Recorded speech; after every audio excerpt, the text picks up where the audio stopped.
I still got it.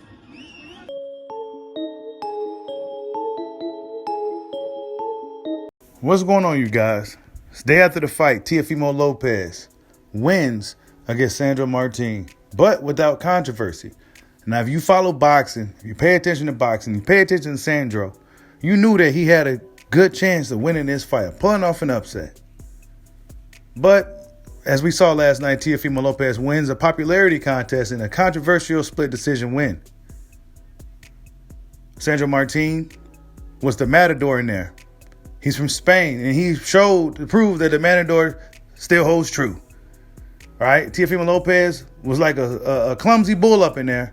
He looked like he had cement shoes on. His feet got exposed last night against Sandor Martin. The quick, fleet-footed southpaw, really good check right hook. Somehow he still ended up losing the fight. Teofimo Lopez got taken over last night. The takeover, we got taken over last night by Sandor Martin. Didn't seem comfortable after the fight. The decision, the reaction from his peoples, and everything was weird last night. No backwards flips, no Fortnite moves, and nothing like that from Teofimo Lopez. But a lot of us, even your boy Bushido, knew this was a possibility. That this possibly was going to happen. Sandor Martin win the fight, but lose the fight at the same time. Right? He won the fight, but then he lost the fight. And now Teofimo Lopez got a split decision win, but what does this do for Teofimo Lopez? When deep down he know he lost that fight. He lost. I went back and watched it in its entirety once again. Initially, I was watching it with the Terrence Crawford fight at the same time. So I had to go back and watch the Teofimo Lopez fight because Crawford ended up getting done before Teofimo and Sandro. So, yeah, about time Crawford was over, Teofimo was over. Teofimo lost, but he still won.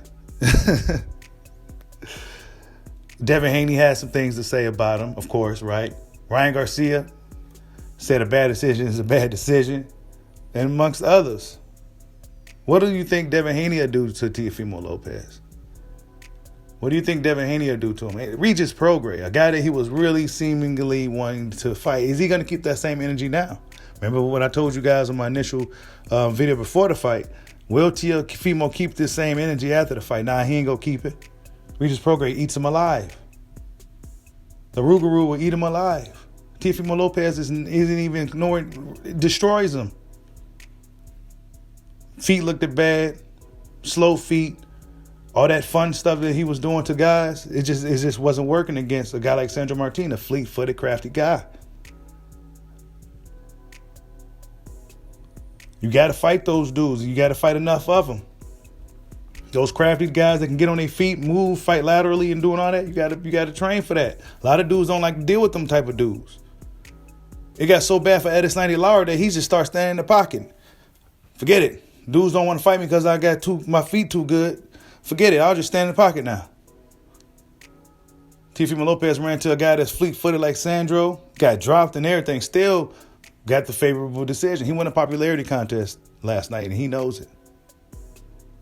But going forward, will he still have this same bravado, this same confidence that he normally has, knowing that he arguably lost this fight? He lost against Cambo. The people saying that Cambo ruined Teofimo.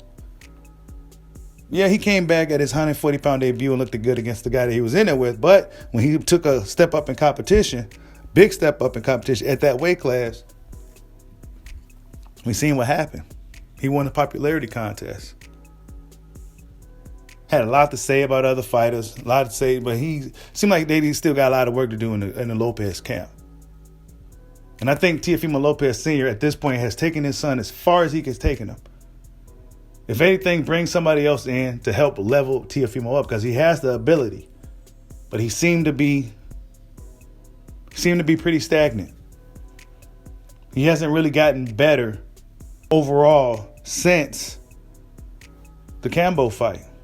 Really hasn't gotten better. He's fighting at a higher weight class, so it's less weight he's cutting, but he hasn't necessarily gotten better. They're going to have to level up from here on out, especially if you want to deal with guys like Regis Prograis, Josh Taylor. If he still sticks at 140, Jose Ramirez, or any of the other top veteran guys in the division that can really fight and really punch. What you go do, Teofimo? Like, subscribe, holla at your boy. Peace out.